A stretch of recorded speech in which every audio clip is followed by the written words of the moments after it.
താഴ്വാരം ഹൃദയരാഗം നീട്ടിടും നീ സ്നേഹകൂടാരം.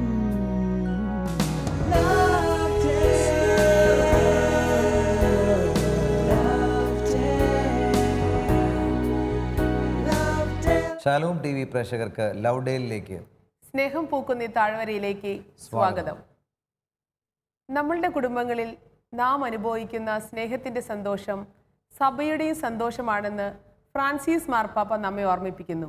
നമ്മുടെ കുടുംബജീവിതത്തിലെ അനുദിന കർമ്മങ്ങളിലും വെല്ലുവിളികളിലും സഹായമാവുക എന്ന ഉദ്ദേശത്തോടുകൂടി ഫ്രാൻസിസ് മാർപ്പാപ്പ ഏറെ സ്നേഹത്തോടെ നമുക്ക് സമ്മാനിച്ച അപ്പസ്തോലിക ആഹ്വാനമാണ് സ്നേഹത്തിൻ്റെ സന്തോഷം.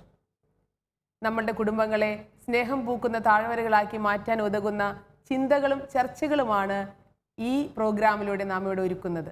ഇന്നത്തെ ചർച്ചയിലേക്ക് കടന്നു വന്നിരിക്കുന്ന വിശിഷ്ട വ്യക്തികളെ നമുക്ക് സ്വാഗതം ചെയ്യാം. ആദ്യമായി ബഹുമാനപ്പെട്ട വർഗീസ് കുത്തൂരച്ചനെ നമുക്ക് സ്വാഗതം ചെയ്യാം. അച്ഛനിപ്പോൾ സെൻറ് തോമസ് കോളേജിൻ്റെ എക്സിക്യൂട്ടീവ് മാനേജറും ഫാമിലി അപ്പോസ്തലൻ മുൻ ഡയറക്ടറുമാണ്. കുടുംബ പ്രേക്ഷിത രംഗത്ത് ഏറെ സജീവ സാന്നിധ്യമാണ് അച്ഛൻ. അച്ഛനെ ഏറെ സ്നേഹത്തോടെ ഇന്നത്തെ ചർച്ചയിലേക്ക് നമുക്ക് സ്വാഗതം ചെയ്യാം. അടുത്തതായി നാം സ്വാഗതം ചെയ്യുന്നത് ഡോക്ടർ മേരി റെജീനയാണ്. ഡോക്ടർ മേരി റെജീന കേരള കാർഷിക സർവകലാശാല അസിസ്റ്റന്റ് പ്രൊഫസറും തൃശൂർ അതിരൂപത പാസ്റ്ററൽ കൗൺസിൽ സെക്രട്ടറിയുമാണ്. നമ്മളുടെ ചർച്ചകളിലെ സജീവ സാന്നിധ്യമായ ഡോക്ടർ മേരി റെജീനയെ ഏറെ സ്നേഹത്തോടെ സ്വാഗതം ചെയ്യുന്നു. അടുത്തതായി നാം സ്വാഗതം ചെയ്യുന്നത് നമ്മുടെ ഈ ചർച്ചകളിൽ നമുക്ക് സുപരിചിതനായ ഡോക്ടർ KM ഫ്രാൻസിസ് സാറിനെയാണ്. KM Francis sir saint Thomas കോളേജിൻ്റെ മുൻ വൈസ് പ്രിൻസിപ്പലും സുപ്രസിദ്ധ വചനപ്രഘോഷകനുമാണ്. സാറിനെ ഏറെ സ്നേഹത്തോടെ ഇന്നത്തെ ചർച്ചകളിലേക്ക് സ്വാഗതം ചെയ്യുന്നു. നമുക്കറിയാം, മാർപ്പാപ്പ ഈ പുസ്തകത്തിൽ വളരെ ഗൗരവമായിട്ട് പങ്കുവയ്ക്കുന്ന ഒരു വിഷയമാണ് സഭ തൻ്റെ ഏറ്റവും ദുർബലരായ മക്കളെ ശ്രദ്ധയോടും കരുതലോടും കൂടെ സഹഗമിക്കണം. ഇവിടെ പാപ്പ തന്നെ ഓർമ്മിപ്പിക്കുന്നു, ദൈവ ഇഷ്ടത്തിന് വിരുദ്ധമാണ് വിവാഹ ഉടമ്പടിയുടെ ഏത് ലംഘനവുമെന്ന് സഭ അറിയുന്നു. തൻ്റെ അനേകം മക്കളുടെ ദുർബലതയെക്കുറിച്ച് അവൾക്ക് ബോധ്യമുണ്ട്. നമ്മുടെ ചുറ്റുപാടും കുടുംബജീവിതത്തിൽ പൂർണ്ണതയില്ലാത്തവർ അല്ലെങ്കിൽ വിവാഹ ജീവിതത്തിൻ്റെ പല മേഖലകളിലും സങ്കടങ്ങൾ അനുഭവിക്കുന്ന ധാരാളം കുടുംബങ്ങളുണ്ടെന്ന് സഭ മനസ്സിലാക്കുന്നു. ഇന്നത്തെ ചർച്ചയിൽ നമ്മൾ പ്രധാനമായിട്ടും ചർച്ച ചെയ്യുന്നത് ഇവരുടെ കൂടെ ആയിരിക്കേണ്ടതിൻ്റെ ആവശ്യകതയെക്കുറിച്ചാണ്. ഈ ചർച്ചയിലേക്ക് ഏവരെയും ഒരിക്കൽ കൂടെ സ്നേഹപൂർവ്വം സ്വാഗതം ചെയ്യുന്നു.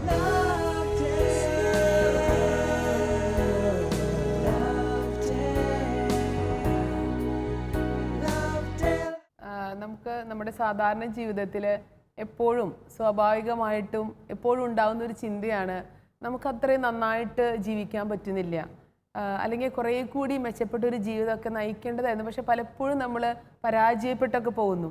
അങ്ങനെ നമ്മുടെ സാധാരണ ജീവിതത്തിൽ അങ്ങനെ ഒരു 100% പെർഫെക്ഷൻ അല്ലെങ്കിൽ ഒരു പരിപൂർണത, 100% പൂർണ്ണത എന്നൊരവസ്ഥ ഉണ്ടോ? അല്ലെങ്കിൽ അത് നമ്മുടെ വെറുതെയുള്ളൊരു ദുഃഖമാണോ? യഥാർത്ഥത്തിൽ ഈ സഹഗമനം എന്ന വാക്കിൻ്റെ അർത്ഥം മനസ്സിലാകണമെങ്കിൽ മനുഷ്യൻ്റെ വളർച്ചയെക്കുറിച്ചും ടീച്ചർ ചോദിച്ച ഈ ചോദ്യത്തെക്കുറിച്ചും കൃത്യമായൊരു കാഴ്ചപ്പാടുണ്ടാവണം. ആദ്യം തന്നെ നമ്മൾ മനസ്സിലാക്കേണ്ടത്, വിശുദ്ധൻ പോലും വിശുദ്ധിയുടെ പരമകാഷ്ഠയിൽ 100% പൂർണ്ണനല്ല. അത് വിശുദ്ധന്മാർ സ്വയം ഏറ്റുപറയുന്നുണ്ട്. നമ്മളാണ് വിശുദ്ധനെ 100% മാറ്റണത്. അല്ലാണ്ട് ഏത് വിശുദ്ധൻ്റെയും ആത്മകഥ വായിച്ചു നോക്കിയാൽ അവരുടെ മരണസമയത്ത് പോലും ചെയ്യുന്ന മാനസികമായിട്ട് ചെയ്യുന്ന തെറ്റുണ്ട്.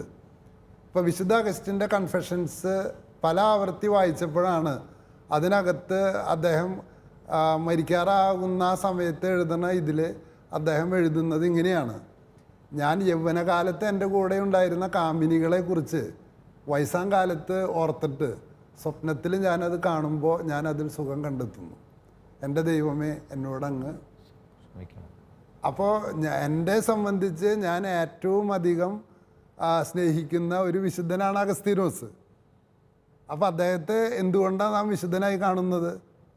100% വിശുദ്ധി ഉള്ളത് കൊണ്ടല്ല, എനിക്ക് വിശുദ്ധി ഇല്ല എന്ന് അദ്ദേഹം തിരിച്ചറിയുന്നു. അത് ദൈവത്തിൻ്റെ മുമ്പിൽ ഏറ്റുപറയും. സ്വർഗസ്ഥനായ പിതാവ് പരിപൂർണനായിരിക്കുന്നത് പോലെ നിങ്ങളും പരിപൂർണരാകുവിൻ. എന്ന് പറഞ്ഞാൽ ഇറ്റ് ഈസ് എ പ്രോസസ്, ഒരു പരിശ്രമമാണ്. പരിശ്രമമാണ്. നിരന്തരമായൊരു പ്രയാണമായിട്ട് അത് തീരണം. ആഗ്രഹമാകണം, പ്രാർത്ഥനയാകണം, അത് പരിശ്രമമാകണം. എങ്കിൽ മാത്രമേ എത്തുള്ളൂ. എനിക്ക് തോന്നുന്നു അച്ഛൻ പറഞ്ഞതിലെ ആഗ്രഹമാകണം എന്നുള്ളതാണ് കൂടുതൽ പ്രധാനം. നമ്മൾ എല്ലാവരും പരിമിതികളും ന്യൂനതകളും ഉള്ളവരാണ്. അപ്പോൾ ആ പൂർണ്ണതയിലേക്കുള്ള ഒരു യാത്രയാണ്, തീർത്ഥാടനമാണ് ജീവിതം.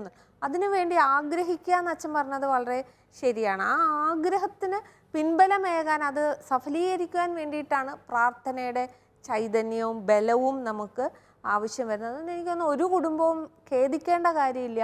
ഒരു മാതാപിതാക്കളും ദമ്പതികളും മക്കളാണെങ്കിൽ പോലും ഞങ്ങൾക്ക് 100% മാർക്ക് വാങ്ങാൻ സാധിച്ചില്ലല്ലോ എന്ന് സ്കൂളിൽ, അല്ലേ മാഷേ? അതെ അതെ. പക്ഷേ ഇപ്പം നിങ്ങൾ രണ്ടുപേരും പറഞ്ഞതിനെ ഞാൻ കൂട്ടി കണക്കാണെങ്കിൽ, ഇപ്പം ടീച്ചർ പറഞ്ഞു ആഗ്രഹമാണ് പ്രധാനം എന്ന് പറഞ്ഞു. ഈ പൗലോസ് ലീഹയുടെ റോമർക്ക് എഴുതിയ ലേഖനം 7-ാം അധ്യായത്തിലും 8-ാം അധ്യായത്തിലും പ്രധാന ചർച്ചാ വിഷയം എന്താണെന്ന് വെച്ചാൽ മനുഷ്യൻ്റെ ഉള്ളിൽ ആഗ്രഹമുണ്ട്, പക്ഷേ ഈ ഇച്ഛിക്കുന്ന നന്മ എന്ത് ചെയ്യാൻ പറ്റണില്ലേ? പ്രവർത്തിക്കാൻ പറ്റും. അപ്പോൾ ഈ ബലപ്രയോഗത്തിൽ എനിക്ക് തോന്നണം ഇന്ന് കുർബാന കാണുമ്പോൾ പറഞ്ഞുകൊണ്ടിരുന്നത്, പൗലോസ് ലീഹ ലേഖനം വായിച്ചത് ശക്തിയിലാണ്, ദൈവരാജ്യം ശക്തിയിലാണ് എന്ന് പറയുന്നത് നാട്ടുകാരുടെ മേൽ ചെലുത്തേണ്ട ശക്തിയല്ല. ഞാൻ എൻ്റെ മേൽ തന്നെ എന്നെ കീഴടക്കി നന്മ ചെയ്യാൻ, ഞാൻ ആഗ്രഹിക്കുന്ന നന്മ ചെയ്യാനുള്ള ശക്തിയാണ്. ഈ ശക്തി കർത്താവ് കൃത്യമായിട്ട് പറഞ്ഞിട്ടുണ്ട്, ഉന്നതങ്ങളിൽ നിന്ന് ശക്തി ധരിക്കുന്നത് വരെ നിങ്ങൾ കാത്തിരിക്കുവിൻ, അവൻ വന്നു കഴിഞ്ഞാൽ നിങ്ങൾ ശക്തി പ്രാപിക്കും, ദൈവരാജ്യം ബലവാന്മാർക്ക് വശഗ്യമാണ്. അപ്പോൾ നമ്മൾ ഈ മാതാപിതാക്കൾക്ക് ക്ലാസ് എടുക്കുമ്പോൾ കൃത്യമായിട്ട് പറയുന്നൊരു കാര്യമുണ്ട്. നിങ്ങളുടെ വീട്ടിലേക്ക് കയറി വരുന്ന മകളോ അല്ലെങ്കിൽ മകൾ കല്യാണം കഴിച്ചു കൊണ്ടുവരുന്ന മകനോ അവർ പരിപൂർണരല്ല എന്നുള്ള സത്യം നിങ്ങൾ അനുസ്മരിക്കണം. ആദ്യം ഏതാണ്ട് എല്ലാ പരിപൂർണതയും നമ്മൾ ആഗ്രഹിക്കുന്ന രീതിയിൽ മകൾ പെരുമാറണം, മരുമകൻ പെരുമാറണം, മരുമകൾ പെരുമാറണം എന്നൊക്കെ മാതാപിതാക്കൾ നിർബന്ധ ബുദ്ധി വയ്ക്കുമ്പോൾ അത് തീർത്തും നിരാശപ്പെടാനേ ഇടയാകുള്ളൂ. അവർക്കും കുറവുകളുണ്ട്. അവരെ നമ്മൾ പരിപൂർണതയിലേക്ക് എത്താനായിട്ട് സഹായിക്കുകയാണ് വേണ്ടത്. അതിന് അച്ഛൻ പറഞ്ഞതിന് പ്രശ്നം എന്താണെന്ന് അറിയാച്ചാ, ഞാൻ എൻ്റെ മരുമകൾ വരുമ്പോൾ അവള് പൂർണ്ണയാകണമെന്ന് ഞാൻ ഡിമാൻഡ് ചെയ്യണം. അതിന് ഞാൻ പറയുന്നത് എന്നിൽ ചില കുറവൊക്കെ ഉണ്ടാവും, അത് നീ ക്ഷമിക്കണം. ആ വൈരുദ്ധ്യമാണ് നമ്മളെ തകർത്തുകൊണ്ടിരിക്കുന്നത്. ഞാൻ കുറവുള്ളവനായിരിക്കുന്നത് പോലെ അവരനും കുറവുള്ളവനായിരിക്കാം. ഇവിടെ മരുമകളും ചിലപ്പോൾ പ്രതീക്ഷിക്കുന്നത് ചെല്ലുന്ന അമ്മ പരിപൂർണയായിരിക്കുന്നതാണ്. എൻ്റെ ടെൻഡൻസി ഉണ്ടല്ലോ സമൂഹത്തിൽ, ഒരു ടെൻഡൻസി വെച്ചാൽ പരിപൂർണത കാണുന്നില്ലെങ്കിൽ അല്ലെങ്കിൽ നമ്മൾ ഉദ്ദേശിക്കുന്ന പെർഫെക്ഷൻ കാണാതിരിക്കുമ്പോൾ ഒരു തള്ളിക്കളയാനുള്ളൊരു എല്ലാതരം മേലും, ഇപ്പോൾ ഞങ്ങൾ അധ്യാപകരൊക്കെ ആവുമ്പോൾ പ്രത്യേകിച്ച് അങ്ങനത്തെ ഒരു കുട്ടി നമ്മൾ ഉദ്ദേശിക്കുന്ന പെർഫെക്ഷനിലേക്ക് അല്ലെങ്കിൽ നമ്മൾ വിചാരിക്കുന്ന രീതിയിൽ പഠനത്തിൽ പുരോഗമിക്കുന്നില്ല, അല്ലെങ്കിൽ ഇപ്പം നമുക്ക് വീട്ടിലൊക്കെ ആയാലും മക്കൾ നമ്മൾ ഉദ്ദേശിക്കുന്ന രീതിയിലോട്ട് വരുന്നില്ല. അപ്പോൾ അവിടെയൊക്കെ ഒരു കംപ്ലീറ്റ് ആയിട്ട് തള്ളിക്കളഞ്ഞില്ലെങ്കിലും നമ്മളുടെ വാക്കുകളിലൂടെ പ്രവർത്തനങ്ങളിലൂടെയൊക്കെ ഒരു അത് ശരിയല്ല എല്ലാ സ്ഥലത്തും. പക്ഷെ അതൊരിക്കലും ശരിയല്ലല്ലോ. നമ്മൾക്ക് അവരെ തള്ളിക്കളയാനുള്ള യാതൊരു ന്യായവും ഇല്ല എന്നുള്ളതാണ് എനിക്ക് തോന്നുന്നു മാർപ്പാപ്പ ഈ സഹഗമനം എന്ന വാക്ക് കൊണ്ടുവരുന്നതാണ്, ഈ യാത്ര എന്ന വാക്ക്. മാർപ്പാപ്പ തന്നെ ഈ പുസ്തകം നമുക്ക് മാർപ്പാപ്പയുടെ സഹഗമനമാണ്, നമ്മളോടൊപ്പം നടക്കുകയും നമ്മളെ പൂർണ്ണതയിലേക്ക് നയിക്കാനുള്ള ഒരു സഹായ കുടുംബങ്ങൾ അനുഭവിക്കുന്ന സങ്കടങ്ങൾ ഈ സിനഡിൽ കേട്ടപ്പോൾ മാർപ്പാപ്പയുടെ അതിൻ്റെ ഒരു ബൈ പ്രൊഡക്റ്റായിട്ടാണ് ഈ പുസ്തകം ഇറക്കുന്നത്. അപ്പോൾ ധാരാളം കുടുംബങ്ങളോടുള്ള സഭയുടെ ഐക്യദാർഢ്യവും സഭ ഇന്ന് വിഷമിക്കുന്ന കുടുംബങ്ങളോട് പറയാണ്, വിഷമിക്കേണ്ട, ഞങ്ങൾ കൂടെയുണ്ട് എന്നുള്ള അല്ലേ ഒരു കരുതലാണ് മാർപ്പാപ്പ. അവിടെ സഹഗമനം എന്ന് പറയുമ്പോൾ, സഭ എന്ന് പറയുമ്പോൾ അത് അച്ഛന്മാരും സിസ്റ്റേഴ്സും നടത്തേണ്ട ഒരു ഗമനം. വാസ്തവത്തിൽ അതിനേക്കാൾ വിശാലമായൊരർത്ഥം ഉണ്ട് ഇതിന്. മാതാപിതാക്കൾ, മക്കൾ, സഹോദരങ്ങൾ, കൂട്ടുകാരൊക്കെ സഹഗമനമുണ്ട്. ബലഹീനതയെ ശക്തിപ്പെടുത്തുന്ന രീതിയിൽ കുടുംബത്തിലെ ഓരോ അംഗങ്ങൾക്കും ഉള്ള കുറവുകളിൽ നമ്മൾ സഹഗമിക്കുന്ന ഒരു സാഹചര്യം കൂടിയാണ് അച്ഛൻ അതിൽ പറയുന്നത് അല്ലേ. ഇപ്പോൾ പഠിക്കാത്ത കുട്ടി, വീട്ടിൽ 4 മക്കളുണ്ടെങ്കിൽ പഠനത്തിൽ പുറകോട്ടായ കുട്ടിയെ നമ്മളെങ്ങനെ സഹഗമിക്കണം? അല്ല, അത് സാറേ ഇപ്പോൾ നമുക്ക് സ്വാഭാവിക ബുദ്ധി കൊണ്ട് ചില സ്ഥലത്ത് അത് ചെയ്യുന്നുണ്ട്. ഇപ്പോൾ ഞാൻ കൊച്ചുകുട്ടിയായിരിക്കുമ്പോൾ എൻ്റെ വീട്ടിൽ ഒരു ആട് പ്രസവിച്ചു. 3 കുട്ടികൾ പൂർണ്ണാരോഗ്യമുണ്ട്, 4ാമത്തെ കുട്ടി മുടന്താണ്. അപ്പോൾ ഈ 3 കുട്ടി തന്നെത്താൻ വന്ന് പാല് കുടിച്ച് പോവും. അവർ രണ്ടും തുമ്പുമ്പോൾ ഈ 4ാമത്തെ കുട്ടി തള്ളിപ്പോവും. അപ്പോൾ അത് ശോഷിച്ച് വരുന്നു. അപ്പോൾ എൻ്റെ അമ്മ എന്ത് ചെയ്യണമെന്ന് വെച്ചാൽ അതിനെടുത്ത് കൊണ്ടുപോയിട്ട് പാല് കൊടുക്കണം. അപ്പോൾ ദുർബലരോട് കരുണ കാണിച്ച് അവരെ മറ്റുള്ളവരെക്കാൾ പരിഗണന കൊടുത്ത് അവരെ മുഖ്യധാരയിലേക്ക് കൊണ്ടുവരുന്ന ഈ പ്രക്രിയയാണ് ശരിക്കും പറഞ്ഞാൽ ഈ സഹഗമനം എന്ന വാക്ക് പരിശുദ്ധ പിതാവ് പോപ്പുലറൈസ് ചെയ്തു. പക്ഷെ അതിൻ്റെ അർത്ഥം എന്ന് വെച്ചാൽ വളരെ വിശാലാണ്.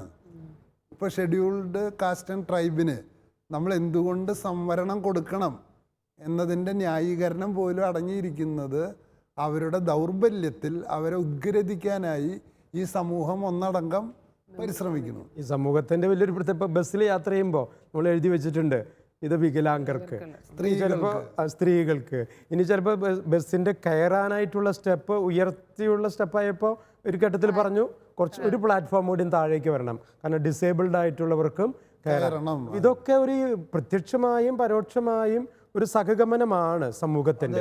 അതിന്റെ സ്പിരിറ്റ് എല്ലാവർക്കും ഉൾക്കൊള്ളാൻ സാധിക്കും. ഇത് നടക്കുന്നുണ്ട്. മാഷ് പറഞ്ഞ പോലെ ഇപ്പൊ ആരോഗ്യം കുറഞ്ഞ മക്കൾക്ക് പ്രത്യേകമായ ഭക്ഷണവും ഒക്കെ പ്രിപ്പയർ ചെയ്ത് പണ്ട് കാലം മുതൽ വെച്ചാൽ നമുക്ക് വളർത്തുന്ന പ്രക്രിയയിൽ ഇല്ലെങ്കിൽ നമ്മൾ വീട്ടിൽ ട്യൂഷൻ കൊടുക്കുന്നത് എന്തിനാ? പണ്ടൊക്കെ ട്യൂഷൻ കൊടുക്കുന്നത് പഠിക്കാൻ മോശമായ കുട്ടിക്കാണ് ഒരു സഹായത്തിന് ട്യൂഷൻ. ഇപ്പൊ പിന്നെ എല്ലാവരെയും പറഞ്ഞിടുന്നോണ്ട് അതിന്റെ പ്രസക്തി നഷ്ടപ്പെട്ടു. എന്നാലും ഒരു പ്രത്യേക സഹായം. ഞാൻ ആലോചിക്കാൻ ടീച്ചർ ട്യൂഷനെ കുറിച്ച് പറഞ്ഞപ്പോഴേ എൻ്റെ അപ്പനധികം പൈസ ഇല്ല. അപ്പം ചേട്ടന്മാർക്കൊക്കെ 10ാം ക്ലാസ്സിൽ മാത്രമാണ് ട്യൂഷൻ. എനിക്കാണെങ്കിൽ ഒന്നും കിട്ടണില്ല. അപ്പോൾ 8, 9, 10 ട്യൂഷൻ മാത്രമല്ല അവരും മിടുക്കന്മാരും ഞാൻ മോശമല്ലേ. അപ്പോൾ അവർക്ക് 100 രൂപയുടെ വാച്ച് മേടിച്ചു കൊടുത്തപ്പോൾ എനിക്ക് 150 രൂപയുടെ വാച്ച് പ്രോത്സാഹനം. അവർക്ക് 30 രൂപയുടെ ഷർട്ടിൻ്റെ തുണി വാങ്ങിച്ചപ്പോൾ എനിക്ക് 50 രൂപയുടെ തുണി. അപ്പോൾ അവർക്ക് കുറേശ്ശെ കുശുമ്പുണ്ട്. പക്ഷെ അവർക്ക് ഈ സഹഗമനം അറിയില്ലല്ലോ, അപ്പനെല്ലാം അറിയുള്ളൂ. കരുതല് അങ്ങനെ എന്നെ സപ്പോർട്ട് ചെയ്തത് കൊണ്ടാണ് ഞാൻ അവരുടെ ഒപ്പം എത്തിയാലേ. ഇപ്പൊ എനിക്ക് തോന്നുന്നു മാർപ്പാപ്പ ഇത് പ്രത്യേകം പറയാൻ കാരണം അതിൽ നിന്നൊക്കെ കുറച്ച് വ്യത്യസ്തമായി നമ്മുടെ ഒപ്പം നിൽക്കാത്തവരെ സൈഡ് ലൈൻ ചെയ്യുകയും തള്ളിക്കളയും, മുഖ്യധാരയിലോട്ട് എത്താത്തവരെ. ഇപ്പം പ്രത്യേകിച്ച് കുടുംബങ്ങളിൽ ഒരുപാട് ഡിഫിക്കൽട്ടായിട്ടുള്ള പ്രയാസമേറിയ സാഹചര്യങ്ങൾ, അത് നമ്മളുടെ ഒരു സാമൂഹ്യ വ്യവസ്ഥിതി മാറിയതോടുകൂടി നമുക്കറിയാം കുടുംബങ്ങളിൽ പ്രശ്നങ്ങൾ, കുടുംബ ബന്ധങ്ങൾ എങ്ങനെ സ്ഥാപിക്കപ്പെടുന്നതിൽ പ്രശ്നം, മക്കളുടെ വളർച്ചയിൽ ഈ പറഞ്ഞ പോലെ നന്നായി പഠിക്കാത്തവനെ കുറ്റപ്പെടുത്തുകയും പുറന്തള്ളുകയും ചെയ്യും. പിന്നെ കോമ്പറ്റീഷൻ കൂടിയല്ലോ. അങ്ങനെ വരുമ്പോഴാണ് എനിക്ക് തോന്നുന്നു മാർപ്പാപ്പ ഇങ്ങനെ ഒരു പ്രത്യേക ടൈറ്റിലോടുകൂടി ഇതിനെക്കുറിച്ച് ചർച്ച ചെയ്യാൻ സഭയോട് ആവശ്യം. അത് ടീച്ചർ പറഞ്ഞത് 100% ശരിയാണ്. കാരണം ഇതിൻ്റെ അർത്ഥത്തെ വികസിപ്പിച്ച് കുടുംബത്തിൻ്റെ വളരെ കൃത്യമായ സാഹചര്യത്തിൽ എന്ത് സംഭവിച്ചു എന്ന് വെച്ചാൽ ചിലർ മിശ്രവിവാഹം കഴിക്കുന്നു, വേറെ ചിലർ ഒരുമിച്ച് ജീവിക്കുന്നു, കല്യാണമില്ല, വേറെ ചിലർ വിവാഹം തന്നെ വേണ്ടാന്ന് വയ്ക്കുന്നു. അപ്പം അങ്ങനെയുള്ള ആളുകളോട് നമ്മുടെ പരമ്പരാഗത സമീപനം എന്ന് പറയുന്നത് വെട്ടൊന്ന് മുറി 2, പുകഞ്ഞ കൊള്ളി പുറത്ത്, ഇതൊക്കെയാണ് നമ്മുടെ ഒരു എക്സ്ക്ലൂഷൻ പ്രിൻസിപ്പിളാണ്, ഇൻക്ലൂഷനല്ല. അപ്പോൾ ഇത് ഞാൻ ചിലപ്പോൾ പറയാറുണ്ട്, ഇതൊരിക്കലും കർഷകർ ചെയ്യില്ല എന്ന്. യേശു ഉപയോഗിക്കുന്ന കംപ്ലീറ്റ് ഉദാഹരണം കൃഷിക്കാരൻ വിത്ത് വിതയ്ക്കാൻ പോയി. ഏതെങ്കിലും കർഷകൻ 10 വാഴ വെച്ചിട്ട് ഒരു വാഴ കൂമ്പടയുമ്പോൾ നിനക്കത് പാകണ്ട വാഴയെന്ന് പറയാറില്ല. അതിനെങ്ങനെയെങ്കിലും ചികിത്സിച്ച് ഭേദമാക്കി കൊല വരുന്നത് വരെ അവൻ ഇങ്ങനെ പേഷ്യൻസോട് കൂടി കാത്തിരിക്കുന്നു. അപ്പോൾ ദീർഘകാലത്തെ കാത്തിരിപ്പോടുകൂടി ചിലപ്പോൾ ഒളിച്ചോടി പോയ കുട്ടികളാവാം, മിശ്രവിവാഹം നടത്തിയ കുട്ടികളാകാം, വിവാഹമോചനം നടത്തിയ ആൾക്കാരാകാം, അല്ലെങ്കിൽ ഒരുമിച്ച് വസിക്കുന്നവരാകാം. ഇതിൻ്റെ എണ്ണം യൂറോപ്പിൽ വളരെ കൂടുതലാണ്, നമ്മുടെ നാട്ടിൽ തുടങ്ങിക്കഴിഞ്ഞു. അപ്പം ഇത്തരം സാഹചര്യത്തിൽ നമുക്ക് റെഡിമെയ്ഡായിട്ട് യേശുക്രിസ്തുവിൻ്റെ കാര്യങ്ങൾ നമ്മുടെ ഒരു ഉത്തരങ്ങളൊന്നുമില്ല. ചരിത്രത്തിൽ ഇങ്ങനെ സംഭവിക്കുമ്പോഴാണ് നമ്മൾ യേശുക്രിസ്തുവിനെ തന്നെ മനസ്സിലാക്കി വരുന്നത്. വന്നു പോകുന്ന തെറ്റുകളെ അംഗീകരിക്കാതെ തന്നെ അവരുടെ തിരിച്ചുവരവിന് വേണ്ടി വളരെ ക്ഷമയോടുകൂടെ പ്രവർത്തിക്കാനായിട്ട് സാധിക്കുക, പ്രാർത്ഥിച്ചുകൊണ്ടിരിക്കുക ഏതൊക്കെ രീതികളിലാണ് ആ ബന്ധം പുലർത്തിക്കൊണ്ടിരിക്കുക?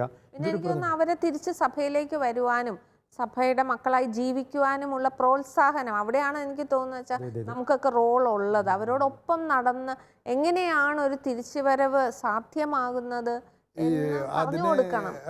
ടീച്ചറെ ഇപ്പം സഹഗമനം എന്ന് പറയുമ്പോൾ ഓർക്കണത്, എനിക്ക് 26-27 വയസ്സിൽ ഒരു കൂട്ടുകാരനുണ്ടായിരുന്നു. അവൻ കാത്തലിക്കാണ്, പക്ഷേ അച്ഛന്മാരെ ഭയങ്കര ദേഷ്യമാണ്. അവനപ്പോൾ പള്ളിയിൽ തന്നെ പോവില്ല. പക്ഷെ ഞങ്ങൾ കാലത്ത് എണീറ്റ് ഓടാൻ പോകുന്ന ഗാങ്ങിൽ അവനുണ്ട്. അങ്ങനെ ഓടാൻ പോയിക്കൊണ്ടിരിക്കുമ്പോൾ അവൻ അച്ഛന്മാരുടെ കുറ്റം പറയും. അപ്പം ഞാൻ നേരിട്ടിട്ട് അവനെ എതിർക്കണ ചെയ്തിരുന്നതെന്ന് വെച്ച് കഴിഞ്ഞാൽ അവസാനം ഞാൻ എന്ത് ചെയ്യാൻ തുടങ്ങി വെച്ചാൽ ദൈവം ഉണ്ടായില്ല എന്നുള്ള അറിയില്ല. അപ്പം ഞാൻ അവനോട് പറഞ്ഞില്ല ദൈവം ഉണ്ടായില്ല എന്നുള്ളത് ഇപ്പോൾ എങ്ങനെയാണ് മനസ്സിലാക്കാൻ പറ്റുക. അങ്ങനെ പറഞ്ഞ് അവൻ പറയുന്നതിനെ അംഗീകരിക്കാൻ കുറച്ച് കഴിഞ്ഞപ്പോൾ അവൻ എന്നോട് പറയല്ലേ ദൈവം ഇല്ല എന്നല്ല ഞാൻ പറഞ്ഞത്. അത് അവനോടുള്ള ഓപ്പണിങ്ങിലൂടെ നമ്മൾ കേൾക്കാൻ തയ്യാറായി കൂടെ പോകുകയാണെങ്കിൽ അവന് മാറ്റം വരികയാണ്.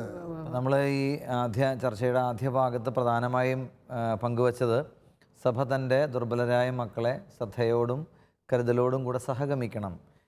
അപൂർണരാണ്, നമ്മളെല്ലാവരും അപൂർണരാണ്. വിവാഹ ജീവിതത്തിലേക്ക് പ്രവേശിക്കുന്നതിനിടയിലും ഒക്കെ തെറ്റുപറ്റിയവരും, അല്ലെങ്കിൽ നേരത്തെ പറഞ്ഞ പോലെ മറ്റ് ചില സാഹചര്യങ്ങളുടെ സമ്മർദ്ദം മൂലം ദൈവിക പദ്ധതിയിൽ നിന്നൊക്കെ മാറിപ്പോയവരൊക്കെ നമ്മളുടെ ഈ സഭയുടെ പല ഭാഗങ്ങളിലാണ്, സമൂഹത്തിലുണ്ട്. ഇവരെ കൂടെ നമ്മുടെ മുഖ്യധാരയിലേക്ക് കൊണ്ടുവരാനുള്ള ഒരു കരുതൽ, ഒരു സഹഗമനത്തിൻ്റെ ഒരു ചിന്ത നമ്മുടെയൊക്കെ മനസ്സിൽ ഉണ്ടാകണം എന്നുള്ളതാണ് നമ്മൾ ആദ്യത്തെ ഈ ചർച്ച നമ്മളെ നയിക്കുന്നത്. നമുക്ക് ഇതുമായിട്ട് ബന്ധപ്പെട്ട ഒരു ക്ലിപ്പിങ്ങിലേക്ക് നമ്മുടെ ശ്രദ്ധയെ ക്ഷണിക്കുന്നു. ഏവരുടെയും ശ്രദ്ധ ഈ ക്ലിപ്പിങ്ങിലേക്ക് സമയം ശ്രദ്ധയെ ക്ഷണിക്കുക.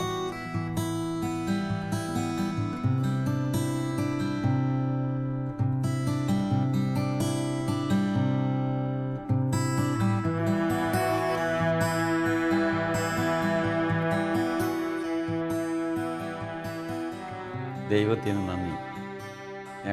ഞങ്ങളുടെ ജീവിതത്തിൽ ഒരുപാട് അനുഭവങ്ങൾ കുടുംബങ്ങളുമായി ബന്ധപ്പെട്ടിട്ട് ഞങ്ങൾക്ക് ഉണ്ടായിട്ടുണ്ട്.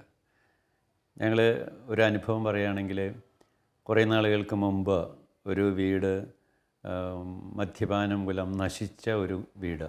ആ വീട്ടിൽ ഭാര്യ രോഗി, ഭർത്താവിന് കിട്ടുന്നത് മുഴുവൻ വെള്ളമടിച്ച് നശിപ്പിക്കുകയും, 2 കുട്ടികൾ പഠിച്ചുകൊണ്ടിരിക്കണം. കുടുംബം മൊത്തം തകർന്നു. ഭാര്യ എന്നും കരച്ചിലാണ്. ഞാനൊരു ദിവസം രാവിലെ 5:30 മണിക്ക് അവരെ വീട്ടിലേക്ക് പോയി. രാവിലെ വെളുപ്പിന് 5:30 മണിക്ക് പോയി അയാളെ കാണാൻ ചെന്നു. അയാളെ കാണാൻ ചെന്നപ്പോൾ ഭാര്യ വിളിച്ചു പറഞ്ഞു, മാഷ് വന്നിട്ടുണ്ട് എന്ന് പറഞ്ഞ് വിളിച്ചു പറഞ്ഞു. ഉടനെ അയാൾ പറഞ്ഞു, ആ മാഷെ പറ്റി ഞാൻ കുറേ കേട്ടിട്ടുണ്ട്, നീ ഇവിടെ എന്തിനാ അയാൾ വന്നതെന്ന് ചോദിച്ചാൽ എൻ്റെ അടുത്ത് വന്ന് കുറേ ബഹളം ഉണ്ടാക്കി എന്നോട് പറഞ്ഞു ഇറങ്ങിപ്പോകാൻ പറഞ്ഞു. ഞാൻ അങ്ങനെ തന്നെ ഇറങ്ങിപ്പോയി. പിറ്റേ ദിവസം വെളുപ്പിന് 5:30 മണിക്ക് ഞാൻ വീണ്ടും അവിടെ ചെന്നു. അപ്പോൾ ഭാര്യ വിളിച്ചു പറഞ്ഞു, ആ മാഷ് വന്നിട്ടുണ്ടെന്ന് പറഞ്ഞപ്പോൾ ഉടനെ അയാൾ ഭാര്യയോട് പറഞ്ഞു, നീ ആ വെട്ടുകത്തിയും കൊണ്ട് എടുത്തേടി, ഇയാളെ കുറേ പ്രാവശ്യമായി ഇങ്ങോട്ട് വരണേ. അയാളെ വാക്കത്തെയും കൊണ്ട് വന്നിട്ട് എന്നോട് പറഞ്ഞു, ഇനി മേലാൽ ഈ വീട്ടിലേക്ക് കയറി വരരുതെന്ന് പറഞ്ഞു. ഞാനൊന്നും മിണ്ടാതെ ഇറങ്ങിപ്പോന്നു. 14 ദിവസം പോയതിന് ശേഷമാണ് ഞാൻ ആ മനുഷ്യനെ കണ്ടുമുട്ടാൻ സാധിച്ചത്. അയാൾ എൻ്റെ അടുത്ത് പറഞ്ഞു, ഇനി ഞാൻ എന്താ ചെയ്യേണ്ടത് സാറെന്ന് ചോദിച്ചു അവസാനം എന്നോട്. ഞാൻ പറഞ്ഞു, തൻ്റെ മക്കൾ വളരെ ബുദ്ധിമുട്ടിലാണ്, കുടുംബം ബുദ്ധിമുട്ടിലാണ്. ഞങ്ങൾ ഒത്തിരി കാര്യങ്ങൾ അവിടെ നിന്ന് സംസാരിച്ച് കഴിഞ്ഞപ്പോൾ അദ്ദേഹം എന്നോട് പറഞ്ഞു, എന്നാൽ സാറേ എനിക്ക് ഈ മദ്യപാനികളുടെ ക്യാമ്പ് കൂടാനുള്ള ഒരു സൗകര്യം ഉണ്ടാക്കി തരാൻ പറഞ്ഞു. 100 രൂപ സീറ്റ് ബുക്ക് ചെയ്യാൻ പറഞ്ഞ് അഡ്വാൻസ് എൻ്റെ കയ്യിൽ തന്നു. ഞാൻ പിറ്റേ ശനിയാഴ്ച ഇദ്ദേഹത്തിനെ ആളൂർ ഡി അഡിക്ഷൻ സെൻ്ററായ നവചൈതന്യയിൽ കൊണ്ടുപോയി ക്യാമ്പ് കൂട്ടി. അദ്ദേഹം ആ ക്യാമ്പ് കഴിഞ്ഞതിന് ശേഷം ഒരു തുള്ളി മദ്യം കഴിച്ചില്ല എന്ന് മാത്രമല്ല, അദ്ദേഹത്തിൻ്റെ വീട് അദ്ദേഹം 2 മുറി, ഒരു നല്ല 2 റൂം പണിതു, കിച്ചൺ പണിതു, ചെത്തി തേച്ച് പെയിൻറ്റിങ് കഴിച്ചു, മനോഹരമാക്കി. പിന്നെ അദ്ദേഹം ഒരു തുള്ളി കുടിച്ചിട്ടില്ല. അപ്പോൾ അദ്ദേഹത്തിൻ്റെ അയാൾ 1.5 കൊല്ലം കഴിഞ്ഞപ്പോൾ മരിക്കുകയും ചെയ്തു. കാരണം പാമ്പ് കടിയേറ്റ് അദ്ദേഹം മരിക്കുകയും ചെയ്തു. പക്ഷേ ആ 1.5 കൊല്ലത്തിനുള്ളിൽ ഒത്തിരി ആ കുടുംബത്തിന് ചെയ്യാനായിട്ട് ആ മനുഷ്യന് സാധിച്ചു. അത് വലിയ സംതൃപ്തി നൽകുന്ന ഒരു കാര്യമായിരുന്നു. ഞങ്ങളുടെ വീട്ടിലേക്ക് ആളുകൾ 25-30 കിലോ അരി ഇവിടെ എത്തിക്കാറുണ്ട്. അപ്പോൾ ഞങ്ങളിങ്ങനെ പാവപ്പെട്ടവരെ സഹായിക്കുന്നവരായതുകൊണ്ട് ആളുകൾക്കറിയാം അത് വേണ്ട സ്ഥലത്ത് വേണ്ട രീതിയിൽ എത്തുമെന്ന്. അങ്ങനെ ഞങ്ങൾക്കറിയാവുന്ന ആളുകളെ വിളിച്ചു പറഞ്ഞ് അവരുടെ വീടുകളിൽ, ചിലരുടെ വീടുകളിൽ ഇവിടേക്ക് എത്താൻ പറ്റാത്തവരാണെങ്കിൽ അവരുടെ വീടുകളിലേക്ക് ഓട്ടോറിക്ഷ വഴി ഞങ്ങൾ കൊടുത്തയക്കും. എല്ലാ പ്രാവശ്യവും ഒരേ ആളുകൾക്കായിരിക്കില്ല കൊടുക്കുക. ആവശ്യമനുസരിച്ച് വേറെ ആളുകളെ കണ്ടെത്തി സഹായം അർഹിക്കുന്നവർക്ക് ഞങ്ങൾ എത്തിക്കാറുണ്ട്. അതുപോലെ തന്നെ യൂണിഫോം ഇല്ലാത്തവർക്ക് സ്കൂൾ തുറന്നു കഴിഞ്ഞാൽ എപ്പോഴും ആളുകൾ ഇവിടെ ഉണ്ടായിരിക്കും. സ്കൂളിൽ ഫീസ് അടയ്ക്കാനായിട്ട് കാശില്ല, ഇന്ന് അടച്ചില്ലെങ്കിൽ നാളെ ക്ലാസ്സിൽ പോകാൻ പറ്റില്ല, ചെല്ലണ്ടാണ് പറഞ്ഞിരിക്കുന്നത്. അപ്പോൾ അങ്ങനെയുള്ളവർക്ക് ഫീസ് ഞങ്ങൾ കൊടുക്കും. അവരുടെ വീട്ടിലെ കാര്യങ്ങളൊക്കെ അന്വേഷിക്കും. അപ്പോൾ ഞങ്ങൾക്ക് മനസ്സിലാവണം എത്രമാത്രം ബുദ്ധിമുട്ടിയാണ് കുട്ടികൾ സ്കൂളിലേക്ക് പോകുന്നത്. വീട്ടിലാണെങ്കിൽ സമാധാനമില്ല, അച്ഛനാണെങ്കിൽ കുടിയനാണ്, അല്ലെങ്കിൽ അച്ഛൻ മരിച്ചു പോയി, അല്ലെങ്കിൽ അവർ തമ്മിൽ, മാതാപിതാക്കൾ തമ്മിൽ വളരെ പ്രശ്നമാണ്. ഇതൊക്കെ അപ്പോഴാണ് ഞങ്ങൾ അറിയണത്. അപ്പോൾ അതിന് വേണ്ടിയുള്ള കാര്യങ്ങൾ ഞങ്ങൾ അവരുടെ വീടുകളിൽ നിന്ന് അച്ഛനെയും അമ്മേനെയൊക്കെ വരുത്തി അവരെ നല്ല രീതിയിലാക്കി, സ്നേഹത്തിലാക്കി ഒന്നിച്ചു കൊണ്ട് വിടാനുള്ള സൗകര്യവും ഞങ്ങൾ ചെയ്തു കൊടുക്കാറുണ്ട്. വേണ്ട രീതിയിൽ അവർക്ക് കൗൺസിലിങ്, ചില കുട്ടികൾ സ്കൂളിൽ പോകുന്നില്ലെങ്കിൽ അവരെ വീണ്ടും ഇവിടേക്ക് വരുത്തി കൗൺസിലിങ് കൊടുത്ത് നല്ല ഉഷാറാക്കി പറഞ്ഞ് വിടാറുണ്ട്. വസ്ത്രങ്ങൾ കുറവുണ്ടെങ്കിൽ അതനുസരിച്ച് വസ്ത്രങ്ങളും വിതരണം ചെയ്യാറുണ്ട്. മറ്റൊരു അനുഭവം ഞങ്ങൾക്കുള്ളത്, ഞങ്ങൾ ഒരു കുട്ടി, ഒരു അക്രൈസ്തവ കുടുംബത്തിലെ കുട്ടിയാണ്. ഈ കുട്ടി മാത്രമേ ഉണ്ടായിരുന്നുള്ളൂ. അവളുടെ അച്ഛനും അമ്മയും മരിച്ചുപോയി. ചേച്ചിമാർ രണ്ടുപേരുടെയും വിവാഹം കഴിഞ്ഞു. ഒരു പെൺകുട്ടി, ഇതിന് വിവാഹം കഴിക്കാനോ പഠിപ്പിക്കാനോ ആരുമില്ല, ഈ കുട്ടി മാത്രമായി. അവസാനം ഞങ്ങൾ ഈ കുട്ടീനെ നേഴ്സിങ്ങിന് വിട്ട് ആ കുട്ടി നേഴ്സിംഗ് കഴിഞ്ഞ് വന്ന് ജോലി നോക്കിക്കൊണ്ടിരിക്കലേ ഞാൻ ഇവളോട് പറഞ്ഞു, എടി നിന്നെ വിവാഹം കഴിച്ചു തരണ്ടേ, നിൻ്റെ ജാതകം, നക്ഷത്രം എല്ലാം പേപ്പറിൽ പരസ്യം കൊടുക്കാനാണ്. അങ്ങനെ നല്ലൊരു കേസ് വന്നാൽ നിൻ്റെ ആചാരപ്രകാരം നിന്നെ വിവാഹം കഴിക്കാമെന്ന് പറഞ്ഞു. അപ്പോൾ ഇവൾ എന്നോട് പറയാണ്, സാറേ എൻ്റെ ജീവിതത്തിൽ വേറെ ആരും, എൻ്റെ വീട്ടുകാരോ എൻ്റെ ബന്ധുക്കളോ ആരും സഹായിക്കാനുണ്ടായില്ല. യേശു വിശ്വസിക്കുന്ന നിങ്ങൾ മാത്രമേ ഉണ്ടായുള്ളൂ. അതുകൊണ്ട് എനിക്ക് ഇനി യേശു വിശ്വസിക്കുന്ന ആൾ മതി എൻ്റെ ജീവിത പങ്കാളി. ഞാൻ പറഞ്ഞു, ശരി എന്നാൽ നിൻ്റെ ഇഷ്ടം പോലെ ആകട്ടെ എന്ന് പറഞ്ഞു. അങ്ങനെ ഈ കുട്ടി ഇവിടുന്ന് മദ്രാസിലേക്ക് ജോലി കിട്ടിപ്പോയി. അവൾ സെൻറ്റ് തോമസ് മൗണ്ടിൽ വെച്ച് അവൾ മാമോദിസ സ്വീകരിച്ചു. ഞങ്ങൾ ആരും അറിഞ്ഞില്ല. മാമോദിസ സ്വീകരിച്ച് എന്നോട് വിളിച്ച് പറഞ്ഞു, ഞാൻ മാമോദിസ സ്വീകരിച്ചു, ഞാൻ ക്രിസ്ത്യാനിയായി, എനിക്ക് ഇനി യേശു വിശ്വസിക്കണമെന്ന് പറഞ്ഞു. അങ്ങനെ ഇവള് വിവാഹം ആലോചിച്ചു. ഞങ്ങളുടെ വീട്ടിലേക്ക് അവൾ വന്നു. ചെറുക്കൻ ഞങ്ങളുടെ വീട്ടിൽ, ചെറുക്കൻ്റെ വീട്ടുകാരെല്ലാവരും കൂടി ഒരുമിച്ച് ഞങ്ങളുടെ വീട്ടിൽ വന്നു. ഞങ്ങളുടെ വീട്ടിൽ വെച്ചാണ് പെണ്ണ് കണ്ടതൊക്കെ. പെണ്ണ് കണ്ട് ഞങ്ങൾ തന്നെ വിവാഹത്തിന് എല്ലാ സംവിധാനങ്ങളും ചെയ്തു കൊടുത്തു. അത് കഴിഞ്ഞ് ഇവള് വിവാഹം കഴിഞ്ഞ് പ്രഗ്നൻ്റായി. ഞങ്ങൾ 7-ാം മാസത്തിൽ ഞങ്ങളുടെ മക്കളെ കാണാൻ പോകുന്ന പോലെ പലഹാരങ്ങളൊക്കെ കൊണ്ട് ഞങ്ങൾ 7-ാം മാസത്തിൽ അവിടേക്ക് പോയി. കഴിഞ്ഞ് പ്രസവം കഴിഞ്ഞു. ഞങ്ങൾ കുട്ടിക്ക് വേണ്ട സ്വർണം അതുപോലെ തന്നെ മറ്റു പലതൊക്കെ വാങ്ങിച്ചു കൊടുത്ത് അവൾ ശരിക്കും ഞങ്ങളുടെ മോളെ പോലെ. അവൾ ഇപ്പോൾ ഇടയ്ക്ക് ഇവിടേക്ക് ഓടി വരും. ഇപ്പോൾ അവൾ ഗൾഫിലേക്ക് പോയി. അങ്ങനെ ആ കുടുംബത്തിനെ രക്ഷപ്പെടുത്താൻ ഞങ്ങൾക്ക് സാധിച്ചിട്ടുണ്ട്. ഇപ്പോൾ പിതാവായ ദൈവം സഭയിലൂടെ ആരെയും തള്ളിക്കളയാതെ ചേർത്ത് നിർത്തുന്ന ഒരു രീതിയാണ് നമ്മൾ കാണുന്നത്. ഇപ്പോൾ നമ്മൾ ഈ ക്ലിപ്പിൽ പോലും കാണുന്നത് അദ്ദേഹത്തിൻ്റെ ജീവിതത്തിൻ്റെ വിജയം അദ്ദേഹത്തിൻ്റെ അപ്പൻ അല്ലെങ്കിൽ കുടുംബാംഗങ്ങൾ നൽകിയ വലിയൊരു പിന്തുണയുണ്ട്. പരാജയപ്പെടുന്ന വേളകളിൽ പോലും കൂടെ നിന്നു. ധൂർത്തപുത്രൻ്റെ ഉപമ വാസ്തവത്തിൽ ഇതാണ് നമ്മൾ പറയുന്നത്. ഇത്രമാത്രം പുത്രൻ അകന്നു പോയപ്പോഴും പിതാവ് മനസ്സിൽ പോലും അവനെ തള്ളിക്കളയുന്നില്ല. അവന് വേണ്ടി കാത്തിരിക്കുന്നു, ക്ഷമയോടുകൂടെ പ്രാർത്ഥിച്ചിരിക്കുന്നു. ഒന്ന് അച്ഛൻ പറഞ്ഞ ഈ ഒരു മനോഭാവത്തിലേക്ക് നമ്മളെല്ലാവരും വരേണ്ടതുണ്ട്. ഇന്ന് സമൂഹത്തിൻ്റെ ഏറ്റവും വലിയ പ്രശ്നം, ഇങ്ങനെ എവിടെയെങ്കിലും ഒരു പ്രശ്നം കാണുമ്പോഴേക്കും അവരെ കുറ്റം വിധിക്കുകയും തള്ളിക്കളയുകയും അവരൊരിക്കലും ഇനി ശരിയാകില്ലെന്ന് പറയുകയും ചെയ്യുന്ന. എനിക്ക് തോന്നി അവനവൻ്റെ ഒരു പ്രസ്റ്റീജ് ഇഷ്യൂ കൂടിയാണ്. എൻ്റെ മകൻ പരാജയപ്പെട്ടാൽ അതെൻ്റെ പ്രസ്റ്റീജിനെ ബാധിക്കുന്നതുകൊണ്ടാണ് ഈ തള്ളിക്കളയിൽ വരുന്നത്. ധൂർത്തപുത്രൻ്റെ അപ്പനെ ഒരിക്കലും അങ്ങനെ തോന്നിയിട്ടില്ല. പന്നിക്കൂട്ടിൽ കിടന്ന മകനെ പുതിയ വസ്ത്രങ്ങൾ ധരിപ്പിച്ച് അതേ സ്നേഹത്തോടു കൂടി ആലിംഗനം ചെയ്യുന്ന അപ്പനെ കാണുമ്പോൾ അവിടെ ആ പ്രസ്റ്റീജിൻ്റെ, ഈഗോയുടെയും സ്റ്റാറ്റസിൻ്റെയും ഒന്നും പ്രശ്നം വരുന്നില്ല. ഈ ടീച്ചർ പറഞ്ഞ ഈ കാര്യം കൃത്യമായിട്ട് പ്രയോഗിക്കാതെ, അതായത് സ്റ്റാറ്റസ് നോക്കാതെ മക്കളെ പിന്തുടരുന്ന ഈ സഹഗമനം ഏറ്റവും കൂടുതൽ ചെയ്യേണ്ടത് കുട്ടികളുടെ പഠന കാര്യത്തിലാണ്. ഇപ്പം എന്താ സംഭവിക്കണതെന്ന് വെച്ചാൽ പല കുട്ടികൾക്കും പലതരത്തിലുള്ള ബുദ്ധിശക്തിയാണ്. ചിലർ തിങ്കേഴ്സാണ്, വേറെ ചിലർ അഡ്മിനിസ്ട്രേറ്റേഴ്സാണ്, ചിലർക്ക് ഭാഷ മനസ്സിലാവും, വേറെ ചിലർക്ക് ഭാഷ കിട്ടുകയേ ഇല്ല, പക്ഷെ അവർ കണക്കിൽ മിടുക്കന്മാരാവും. അപ്പോൾ ഇങ്ങനെ വരുമ്പോൾ പക്ഷേ മാതാപിതാക്കൾക്ക് പലപ്പോഴും ഇതറിയില്ല. അപ്പോൾ അവർ എന്ത് ചെയ്യും? നിനക്ക് ചേച്ചിയുടെ അത്ര മാർക്ക് കിട്ടിയില്ലല്ലോ, നിനക്ക് എൻ്റെ ആങ്ങളേരെ മോളുടെ മാർക്കിൻ്റെ മുമ്പിൽ നിൻ്റെ മാർക്ക് പറയാൻ എനിക്ക് നാണായിട്ട് പാടില്ല. കൊളീഗ്സിന്റെ മുന്നിൽ, എൻ്റെ സഹപ്രവർത്തകരുടെ മുമ്പിൽ നീ തോറ്റു എന്ന് പറയുമ്പോൾ എൻ്റെ തൊലി ഉരിഞ്ഞു പോകുന്നു. അതാണ് ഈ വക കാര്യങ്ങളാണ് മാതാപിതാക്കൾ ചിന്തിച്ചുകൊണ്ടിരിക്കുന്നത്.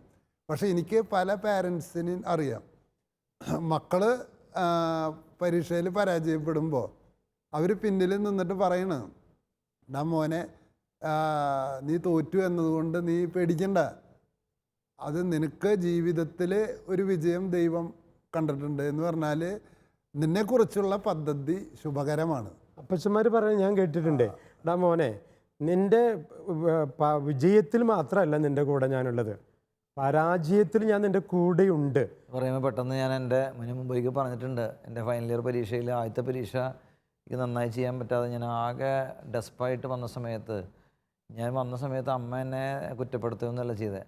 സാരല്ലടാ നീ ബാക്കിയുള്ളത് എഴുത്, അല്ല അമ്മച്ചിയുടെ ആറ്റിറ്റ്യൂഡ് ഞാൻ ഓർക്കുക, ഒരു പക്ഷേ എനിക്ക് പോലും അതില്ല.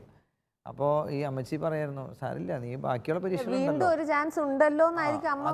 അത് അമ്മ അങ്ങനെ, അമ്മ അത്ര വിദ്യാഭ്യാസമുള്ള ആളൊന്നുമല്ല, പക്ഷെ അമ്മയ്ക്ക് എൻ്റെ ആ ഫൈനൽ പരീക്ഷയിൽ എൻ്റെ സ്ട്രഗിള് ശരിക്കും മനസ്സിലാക്കാനും എൻ്റെ കൂടെ നിൽക്കാനും പറ്റി എന്നുള്ളത്. പക്ഷെ ഇന്ന് നമുക്കത് പറ്റണില്ല. നമ്മൾ പരീക്ഷയിലെ ഒരു പരാജയം ഏതാണ്ട് അവസാനമായി എന്നുള്ള രീതിയിൽ അവതരിപ്പിക്കുമ്പോഴാണ് പ്രോബ്ലം.